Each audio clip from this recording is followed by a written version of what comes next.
శాస్త్రి స్మయోకి స్వాగతం. నేనే రాజు నేనే మంత్రి అంటూ తెలంగాణ ముఖ్యమంత్రి రేవంత్ రెడ్డి సంచలన స్టేట్మెంట్. ఈ స్టేట్మెంట్తో తెలంగాణ కాంగ్రెస్ సీనియర్లో ఒక్కసారిగా ఉలిక్కిపట్టు అలజడి. అయితే రేవంత్ రెడ్డి ఈ రకంగా కాన్ఫిడెన్స్గా స్టేట్మెంట్ ఇవ్వడానికి, అలాగే సీఎంగా తన పొజిషన్ స్ట్రాంగ్ చేసుకోవడానికి ప్రధానంగా 4 కారణాలు ఉన్నాయి. ఆ కారణాలేంటో ఈరోజు ఈ వీడియోని చివరి వరకు స్కిప్ చేయకుండా చూసి నచ్చినట్లయితే లైక్ చేయండి. అలాగే నా ఛానల్ని సబ్స్క్రైబ్ చేసుకుని సపోర్ట్ చేయండి. రీసెంట్గా తెలంగాణ ముఖ్యమంత్రి రేవంత్ రెడ్డి ఢిల్లీలో పర్యటించారు.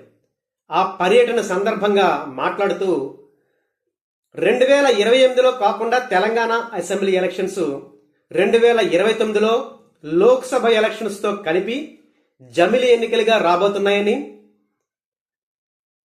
అంటే అదనంగా మరో 6 నెలలు తనే ముఖ్యమంత్రిగా బోనస్గా ఉండబోతున్నానని, తర్వాత జరిగే అసెంబ్లీ ఎలక్షన్స్లో కాంగ్రెస్ ప్రభుత్వమే కాంగ్రెస్ పార్టీయే అధికారంలోకి వస్తుందని, సో తనే 10.5 సంవత్సరాల పాటు తెలంగాణ సీఎంగా ఉండబోతున్నానని, నేనే రాజు నేనే మంత్రి అంటూ తెలంగాణ సీఎం రేవంత్ రెడ్డి సంచలన స్టేట్మెంట్ ఇవ్వడం జరిగింది. దీంతో తెలంగాణ కాంగ్రెస్ నాయకుల్లో ఒక్కసారిగా అలజడి మొదలైంది. ఎందుకంటే రేవంత్ రెడ్డి ఒక జూనియర్ నాయకుడిగా కాంగ్రెస్లో అడుగుపెట్టి కాంగ్రెస్ వర్కింగ్ ప్రెసిడెంట్గా, కాంగ్రెస్ ప్రెసిడెంట్గా, అలాగే ఇప్పుడు ముఖ్యమంత్రిగా ఈ రకంగా బలపడుతూ రోజు రోజుకి స్ట్రాంగ్ అవుతూ ఈ రకంగా కాన్ఫిడెంట్గా తానే 10.5 సంవత్సరాల పాటు ముఖ్యమంత్రి అంటూ స్టేట్మెంట్లు ఇవ్వడాన్ని అస్సలు జీర్ణించుకోలేకపోతున్నారు. ఈ రకంగా రేవంత్ రెడ్డి స్ట్రాంగ్ అవడానికి ప్రధానమైన 4 కారణాల్లో మొదటి కారణం, కాంగ్రెస్ పార్టీ తెలంగాణలో వరుస ఎన్నికల్లో విజయం సాధిస్తూ ఉండడం. తెలంగాణ సీఎం రేవంత్ రెడ్డి అయిన తర్వాత సికింద్రాబాద్ కంటోన్మెంట్ ఎలక్షన్స్ జరిగాయి. ఆ ఎలక్షన్స్ లో కాంగ్రెస్ పార్టీ ఘన విజయం సాధించింది. తర్వాత తెలంగాణ రాష్ట్రంలో పంచాయతీ ఎలక్షన్స్ జరిగాయి. అనేక పంచాయతీల్లో కాంగ్రెస్ సపోర్ట్ చేసిన అభ్యర్థులే గెలిచారు. అయితే ఈ 2 విజయాలు ఒక ఎత్తు అయితే, తర్వాత జూబ్లీ హిల్స్ అసెంబ్లీ స్థానానికి జరిగిన ఎలక్షన్స్ లో కాంగ్రెస్ పార్టీ గెలవడం మరో ఎత్తు. ఈ జూబ్లీ హిల్స్ స్థానంలో బీఆర్ఎస్ఏ చాలా సులువుగా గెలవబోతోందంటూ మొదట్లో అంచనాలు వచ్చాయి. అయితే ఈ అంచనాలన్నింటినీ తలకిందులు చేస్తూ రేవంత్ రెడ్డి తన స్ట్రాటజీస్తో జూబ్లీ హిల్స్ కాంగ్రెస్ గెలుచుకునేలా పథకాలను రచించి సక్సెస్ అయ్యారు. కాంగ్రెస్ పార్టీ జూబ్లీ హిల్స్ స్థానంలో సుమారు 20 లక్షల పైగా మెజారిటీతో గెలుచుకునేలా రేవంత్ రెడ్డి తన స్ట్రాటజీస్ని ఇంప్లిమెంట్ చేసి సక్సెస్ అయ్యారు. ఈ జూబ్లీ హిల్స్ లో కాంగ్రెస్ గెలవడంతో రేవంత్ రెడ్డి ముఖ్యమంత్రిగా తన పొజిషన్ ని మరింత స్ట్రాంగ్ చేసుకున్నారు. అసలు జూబ్లీ హిల్స్ ఎలక్షన్స్ కి ముందు, జూబ్లీ హిల్స్ ఎలక్షన్స్ తర్వాత రేవంత్ రెడ్డి సీఎం ప్రస్థానం అన్నట్లుగా పరిస్థితులన్నీ మారిపోయాయి. ఇదే ఉత్సాహంతో రీసెంట్ గా తెలంగాణలో జరిగిన మున్సిపల్ ఎలక్షన్స్ లో కూడా కాంగ్రెస్ పార్టీ హవా నడిచేలా, కాంగ్రెస్ పార్టీ బీఆర్ఎస్ ని పక్కకు నెడుతూ గెలిచేలా రేవంత్ రెడ్డి తన పథకాలను రచించి సక్సెస్ అయ్యి కాంగ్రెస్ పార్టీకి మున్సిపల్ ఎలక్షన్స్ లో కూడా విజయాన్ని సాధించారు. ఈ రకంగా వరుసగా జరిగే ఎలక్షన్స్ లో కాంగ్రెస్ పార్టీని గెలిపిస్తూ రేవంత్ రెడ్డి తన పొజిషన్ ని స్ట్రాంగ్ చేసుకుంటున్నారు. ఇక రెండవ కారణం, సీనియర్స్ ని కలుపుకుంటూ పోవడం. అసలు కాంగ్రెస్ పార్టీ చరిత్ర, కాంగ్రెస్ పార్టీ పొజిషన్ ఎలా ఉంటుందంటే, ఒక సీనియర్ ముందుకు లాగితే మరొక సీనియరు వెనక్కి లాగుతారు. అంతర్గత ప్రజాస్వామ్యం ఎక్కువగా ఉన్న పార్టీ కాంగ్రెస్ పార్టీ.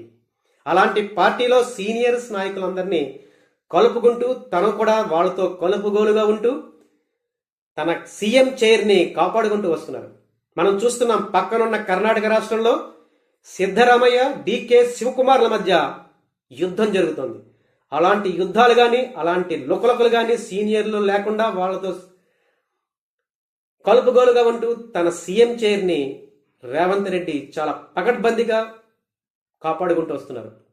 ఈ రకంగా సీనియర్లతో కలిసి కొనసాగడం కూడా రేవంత్ రెడ్డి సక్సెస్ కి మరొక కారణం. ఇక మూడవ ముఖ్యమైన కారణం వీక్ హైకమాండ్. కాంగ్రెస్ చరిత్రలో కాంగ్రెస్ హైకమాండ్ ఇంత వీక్ గా ఉన్నది ప్రస్తుతమే. గతంలో చూస్తే వరుసగా కేంద్రంలో అధికారంలో ఉండడం, అనేక రాష్ట్రాల్లో అధికారంలో ఉండడంతో కాంగ్రెస్ హైకమాండ్ చాలా స్ట్రాంగ్ గా ఉండేది. ముఖ్యంగా సోనియా గాంధీ ఎంత చెబితే అంత. రాష్ట్రంలో ముఖ్యమంత్రులు ఏ చిన్న విషయాన్ని ఇంప్లిమెంట్ చేయాలన్నా సోనియా గాంధీ అనుమతి తప్పనిసరి. అలాంటి పరిస్థితులు అప్పుడు. కానీ ప్రస్తుతం భారతీయ జనతా పార్టీ వరుసగా 3 సార్లు కేంద్రంలో అధికారంలో ఉండడంతో కాంగ్రెస్ హైకమాండ్ చాలా స్ట్రాంగ్ గా ఉండడం పోయి చాలా వీక్ గా మారిపోయింది. అనేక రాష్ట్రాల అసెంబ్లీ ఎలక్షన్స్ లో ఓడిపోవడం, రాహుల్ గాంధీ విచిత్రమైన పరిస్థితి. ఇలాంటి పరిస్థితుల్లో హైకమాండ్ చాలా వీక్ గా మారడం రేవంత్ రెడ్డికి అందొచ్చిన మరొక అవకాశం. రేవంత్ రెడ్డి ఈ రోజు గా ఈ రకంగా స్ట్రాంగ్ గా ఉన్నారంటే కాంగ్రెస్ హైకమాండ్ వీక్ గా ఉండడమే.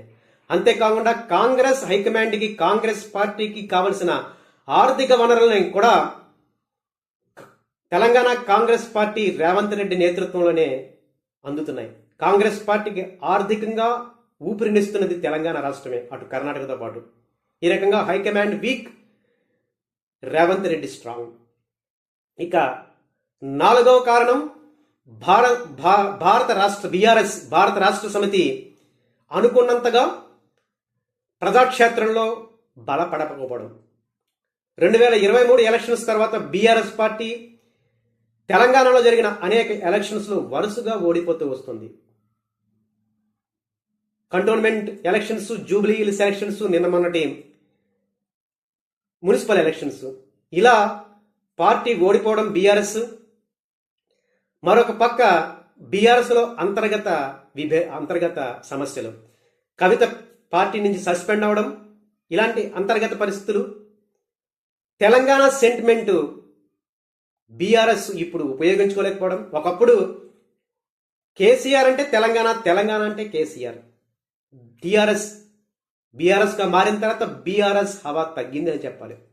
ఈ రకంగా బీఆర్ఎస్ స్ట్రాంగ్ గా లేకపోవడం, ప్రభుత్వ వ్యతిరేకతని, తెలంగాణ ప్రజల్లో ఉన్న ప్రభుత్వ వ్యతిరేకతని ఎన్కాష్ చేసుకోవడంలో బీఆర్ఎస్ అంతగా సక్సెస్ కాకపోవడం. ప్రస్తుత బీఆర్ఎస్ పరిస్థితి రేవంత్ రెడ్డి తన సీఎం పొజిషన్ ని మరింత స్ట్రాంగ్ గా మార్చుకోవడానికి మరొక కారణంగా మారిందని చెప్పాలి. అంటే కాంగ్రెస్ వరుస విజయాలు, సీనియర్లతో చాలా స్నేహంగా ఉండడం, వీక్ గా హైకమాండ్ ఉండడం, బీఆర్ఎస్ స్ట్రాంగ్ గా మారకపోవడం, ఇలాంటి 4 పిల్లర్ల మీద రేవంత్ రెడ్డి ముఖ్యమంత్రి చైర్ చాలా స్ట్రాంగ్ గా మారుతుంది. నిన్న మొన్నట ఢిల్లీలో ఇచ్చిన స్టేట్మెంట్, నేనే రాజు నేనే మంత్రి అనే స్టేట్మెంట్ కూడా ఈ సందర్భంలో ఇచ్చిందే. అయితే రేవంత్ రెడ్డి తర్వాత ఆ స్టేట్మెంట్ మీద వివరణిస్తూ, నేనే మున్సిపల్ శాఖ మంత్రిగా ఉన్నాను, నేనే ముఖ్యమంత్రిగా ఉన్నాను, అందు గురించి ఈ రకంగా ఆ మీనింగ్ లో స్టేట్మెంట్ ఇచ్చాను కానీ నాకు మరో ఉద్దేశం లేదని సర్ది చెప్పారు. అది వేరే విషయం. అయితే ఈ లోపలనే కాంగ్రెస్ సీనియర్ నాయకుల్లో లోకలోకలు మొదలవడం. అయితే ప్రస్తుతం ఉన్న ఈ పరిస్థితుల్లో రేవంత్ రెడ్డి లాంటి ప్రజా ఆకర్షణ కలిగిన నాయకుడు కాంగ్రెస్ పార్టీలో, తెలంగాణ కాంగ్రెస్ లో భూతద్దం పెట్టి వెతికిన దొరకరు మనకి. అలాంటి మాటకారైన రేవంత్ రెడ్డి ఆధ్వర్యంలో కాంగ్రెస్ పార్టీ సక్సెస్ఫుల్ గా తెలంగాణలో నడుస్తుంది. హైకమాండ్ కూడా రేవంత్ రెడ్డి, తెలంగాణ కాంగ్రెస్ అవసరం ఎంతైనా ఉంది. ఎందుకంటే అటు కర్ణాటకలో కాంగ్రెస్ పార్టీ అధికారంలో ఉన్న అనేక ఇబ్బందులు. సో అన్నీ సవ్యంగా ఉన్న రాష్ట్రం తెలంగాణ కాంగ్రెస్ రేవంత్ రెడ్డి. సో ఇటువంటి పొజిషన్లో రేవంత్ రెడ్డికి తిరిగే లేదు, హైకమాండ్ కూడా మరొక గతి లేదు. సో ఇది ఈరోజు సీఎం రేవంత్ రెడ్డి ఇచ్చిన స్టేట్మెంట్ మీద నా అభిప్రాయం, నా విశ్లేషణ. అసలు రేవంత్ రెడ్డి మరోసారి ముఖ్యమంత్రిగా అవుతారా? రేవంత్ రెడ్డి చెప్పినట్టుగా 10.5 సంవత్సరాల పాటు రేవంత్ రెడ్డి తెలంగాణ సీఎంగా కొనసాగుతారా? మీ అభిప్రాయాల్ని, మీ ఆలోచనల్ని కామెంట్స్లో తప్పనిసరిగా తెలియజేయండి. Thank you.